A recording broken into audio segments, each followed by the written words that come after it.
Senior Filipino and U.S. military officials agreed at an annual meeting Thursday to strengthen a long-standing mutual defense alliance, officials said, months after President Rodrigo Duterte put on hold his threat to end a key bilateral pact amid Chinese militarism in the South China Sea. Both countries sought a stronger mutual defense alliance, the Philippine side said at the end of the one-day meeting between high-level military officials from both countries that was held virtually for the first time due to the coronavirus pandemic. We view the alliance as a strong and resilient partnership that needs to be responsive to the ever-changing security environment, Philippine Armed Forces Chief General Gilbert Gapay said after the annual Mutual Defense Board Security Engagement Board meeting.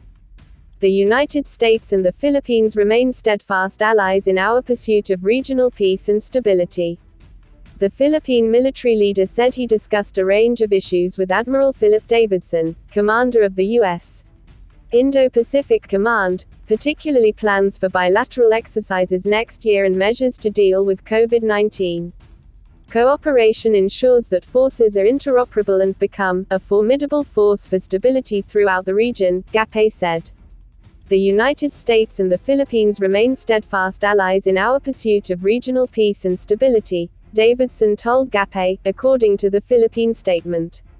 Gapay said the Philippine military envisions mutually beneficial activity between the two nations.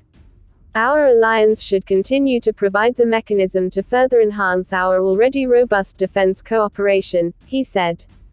The respective commanders of the Philippine military and U.S. forces in the Indo-Pacific also discussed the possibility of using training bubbles and the scaling down of exercises planned for 2021 to mitigate COVID-19 transmissions.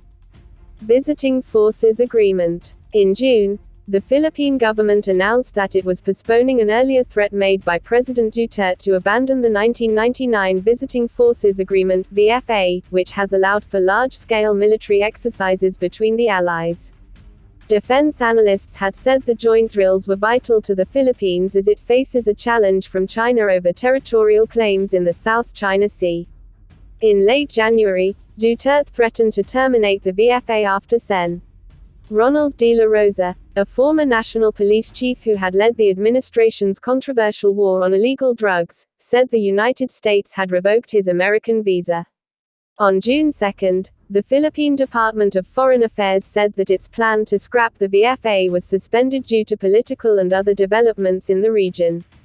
Manila, the department said at the time, had decided to hold off for 6 months on its planned withdrawal from the pact.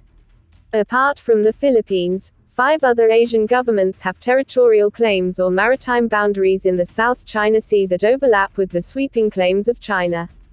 They are Brunei, Indonesia, Malaysia, Taiwan and Vietnam.